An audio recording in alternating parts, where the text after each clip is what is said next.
Fabrice Massin, merci de nous recevoir. Est-ce que vous pouvez nous parler un peu plus de ce nouvel écran Samsung?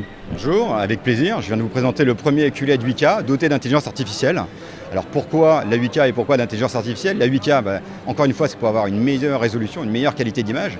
On va avoir 4 fois la qualité d'un 4K aujourd'hui, donc ça va être 33 millions de pixels. Et pourquoi l'intelligence artificielle? Parce qu'on va avoir ces téléviseurs qui vont arriver dans très peu de temps, je vais vous en parler après, qui ont un petit processeur qui permet d'avoir des algorithmes, alors je ne vais pas rentrer dans le détail, très puissants, qui permettent d'upscaler. Upscaler, ça veut dire améliorer les images. Très simplement, vous rentrez chez vous, vous pouvez connecter votre box Bouygues, SFR, Orange, Free, on s'en fiche, voilà, je parle de tout le monde. Vous la connectez, vous allez choisir le programme que vous voulez et automatiquement, il va être transformé, amélioré en 8K. Fini les problèmes de source. Donc vous regardez votre match de foot, vous regardez votre journal télé, votre série.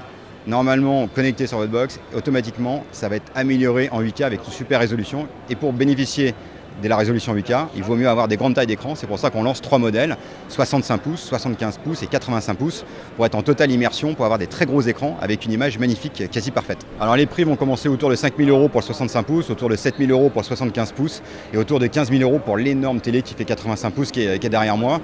Et ces 3 téléviseurs QLED 8K vont arriver en magasin début octobre. Donc on ne se parle pas d'un produit qui va être lancé dans 6 mois ou dans un an, il est disponible dans 4 semaines.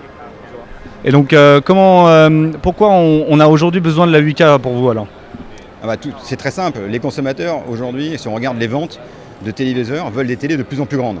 Si vous voulez des téléviseurs de plus en plus grandes, plus vous augmentez la taille de l'écran, plus forcément si la source n'est pas bonne, plus vous verrez en fait des petits pixels qui sont pas beaux, vous verrez des imperfections sur l'image. Donc plus on augmente la taille de l'écran, plus il faut augmenter la résolution. Donc il y a une vraie logique par rapport aux demandes des consommateurs de ce qu'ils achètent aujourd'hui, qui achètent de plus en plus des 65 pouces, des 75 pouces. Ils n'achètent pas ces grandes tailles d'écran parce qu'ils ont augmenté la taille de leur maison, de leur appartement. C'est juste que la technologie, la 4K et la 8K, ne demandent plus les mêmes reculs. Sur les téléviseurs Full HD qu'il y a eu il y a quelques années, il fallait 3 fois la diagonale de son téléviseur. Exemple, vous aviez un téléviseur de 40 pouces qui fait à peu près 100 cm de diagonale. Vous saviez que vous devez mettre votre canapé pour ne pas abîmer vos yeux, pour ne pas être fatigué, à 3-4 mètres de la télé. Aujourd'hui, avec la technologie 4K et 8K, vous avez juste besoin d'une fois et demie la verticale. Donc vous voyez la différence.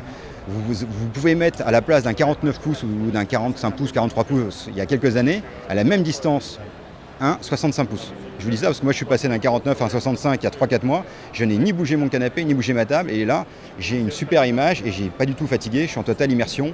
J'ai l'impression d'être dans le stade de foot quand il y a le match de mon équipe préférée ou quand je regarde une série, d'être vraiment baigné dedans.